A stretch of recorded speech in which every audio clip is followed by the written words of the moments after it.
ଓ ଭୋଗ ଆଣନ୍ତି ନାହିଁ। ମନ୍ଦିରକୁ ଆସୁଥିବା ସମସ୍ତ ଭକ୍ତମାନେ ବାହାର ଫଳମୂଳ ବ୍ୟତୀତ ଅନ୍ୟ କୌଣସି ଜିନିଷ ଧରି ମନ୍ଦିର ପ୍ରବେଶ ନିଷେଧ। ମନ୍ଦିର ବେଢ଼ା ମଧ୍ୟରେ ଦୀପ ଓ ତୁଳସୀ ମାଳ ଓ ଶୁଖିଲା ଭୋଗ ଏବଂ ଅନ୍ୟ तो ए साइड ओहो ए साइड तो सही जिनटा को ना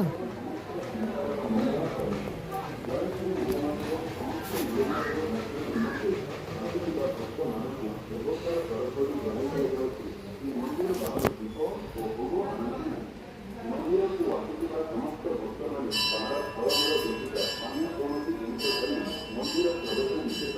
ମନ୍ଦିର ବେଢ଼ା ମଧ୍ୟରେ ଦୀପ ଓ ତୁଳସୀ ମାଳ ଓ ଶୁଖିଲା ଭୋଗ ଏବଂ ଅନ୍ୟ ମହାପ୍ରସାଦ ସୁଲଭ ଦରରେ ମିଳେ। ନୀଳମାଧବ ଦର୍ଶନ କୋଟି ଜନ୍ମର ପୁଣ୍ୟ। ମାଧବ ସମସ୍ତ ସଂସାରର ମଙ୍ଗଳ କରନ୍ତି। ଜୟ ଶ୍ରୀ ନୀଳମାଧବ। ସମସ୍ତ ନୀଳମାଧବ ଦର୍ଶନ ନିମନ୍ତେ ଆସୁଥିବା ଭକ୍ତମାନଙ୍କୁ ଦେବୋତ୍ତର ତରଫରୁ ଜଣାଇ ଦିଆଯାଉଛି କି ମନ୍ଦିର ବାହାରୁ ଦୀପ ଓ ଭୋଗ ଆଣନ୍ତୁ ନାହିଁ। ମନ୍ଦିରକୁ ଆସୁଥିବା ସମସ୍ତ ଭକ୍ତମାନେ